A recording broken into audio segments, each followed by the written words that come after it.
মই গছক বিশ্বাস কৰো, গছক ভগৱান বুলি গছটো আপুনিয়ে মই এজোপা গছ হয় বাৰু।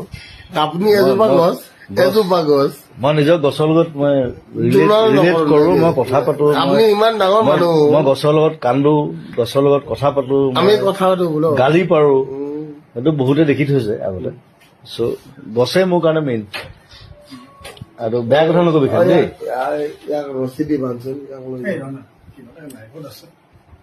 কি বকি থাকো তাক কথা।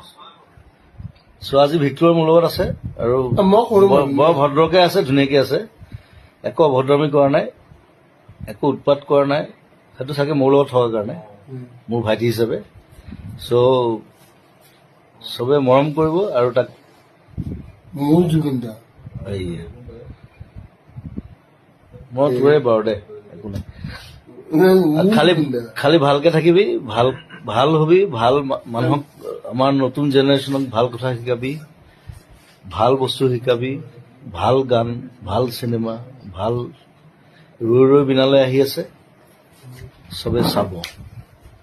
ভিক্টৰ ঠিক নাই, তাক মই কাষ্ট কৰি দিব পাৰো কিন্তু দেই, কোনোবা এটা কেৰেক্টাৰ।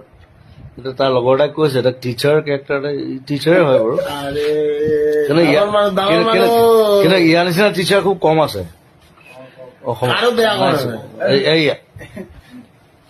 ডোন্ট বাৰ্ক,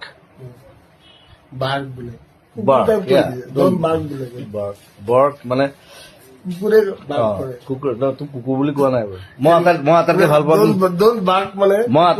মই কিন্তু মানুহতকে বেছি কুকুৰক ভাল পাওঁ। মোৰ গোটেই ঘৰখন কুকুৰ। মই ৰিচেণ্টলি এখন চিনেমা চালো, ইটছ কল্ড ডগ মেন, চবে চাব। It's a beautiful film about dogs. আৰু মোৰ গোটেই ঘৰখন কুকুৰে ভৰ্তি গোটেই। চ' বেছি দেৰি নকৰো, আজি লগ পালো, ভাল লাগিল, আকৌ লগ পাম। Thank you and love you. Wait for my new film. মই জুবিন দা ফিল্মত যে